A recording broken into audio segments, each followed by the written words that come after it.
আপনারা জানেন যে দীর্ঘ আন্দোলন সংগ্রামের পর ১৭ বছর এদেশের মানুষের ভোটের অধিকার ছিল না। সেই ভোটের অধিকার আদায়ের জন্য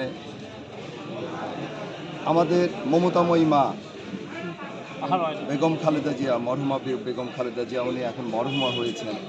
আমাদের আজকে এই আনন্দের পাশাপাশি আমাদের আরেকটা জিনিস সবচেয়ে কষ্টের ব্যাপার, আপনারা জানেন যে আমাদের প্রিয় নেত্রী এদেশের মানুষের ভোটের অধিকার আদায়ের জন্য যে সংগ্রাম করেছেন, গণতন্ত্র পুনরুদ্ধারের যে সংগ্রাম করেছেন, সেই দীর্ঘ আন্দোলন সংগ্রামে আমাদের 18 কোটি মানুষের প্রাণের স্পন্দন পার্টির ভারপ্রাপ্ত চেয়ারম্যান জনাব তারেক রহমান সাহেব সহ আমাদের বিএনপি সিনিয়র নেতৃবৃন্দ, ফ্যাসিস্ট বিরোধী যত শক্তি ছিল সেই শক্তির সমন্বয় আমরা জানি 24শে জুলাই ছাত্র জনতার রক্তস্নাত গণ অভ্যুত্থানের পর ফ্যাসিস্ট মুক্ত বাংলাদেশে যখন একটা অবাধ সুষ্ঠু নিরপেক্ষ নির্বাচনের ইতিমধ্যে তফসিল ঘোষণা হয়েছে, সেই অনুযায়ী ত্রয়োদশ সংসদ নির্বাচন 12 ফেব্রুয়ারি অনুষ্ঠিত হবে। তারই ধারাবাহিকতা আমরা জানি যে নির্বাচনী যে প্রক্রিয়াগুলো রয়েছে সেই কাজগুলো হচ্ছে। তারই অংশ হিসাবে আজকে আমরা জানি যে মনোনয়ন বাছাইয়ের দিন আমাদের রাজবাড়ির 1 এবং 2 ছিল।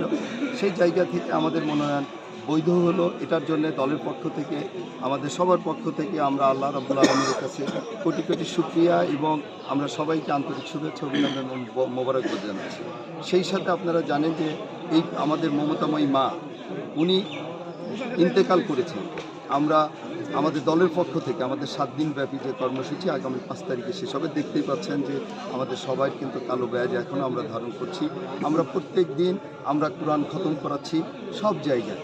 আমরা প্রতিটা নামাজের পরে আমাদের প্রিয় মমতাময়ী মায়ের জন্য আমরা তার আত্মার মাগফিরাত কামনা করে দোয়া করছি এবং সেই সাথে আমরা এটাও করছি যে আমাদের প্রিয় নেতা যেন তার মায়ের অসমাপ্ত কাজ যেন সামনে সুচারুরূপে করতে পারে, তার জন্য আমরা দোয়া করছি।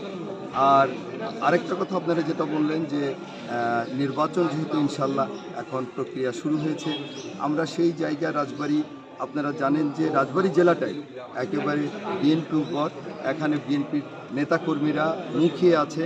আগামী 12 তারিখে ইনশাল্লাহ তাদের রায়ের মাধ্যমে বাংলাদেশের সবচেয়ে জনপ্রিয় দল, বাংলাদেশের সর্ববৃহৎ দল বিএনপিকে জনগণের ভোটে ইনশাল্লাহ রাষ্ট্র ক্ষমতায় নিয়ে আসবে, এই আশা এবং এই প্রত্যাশা।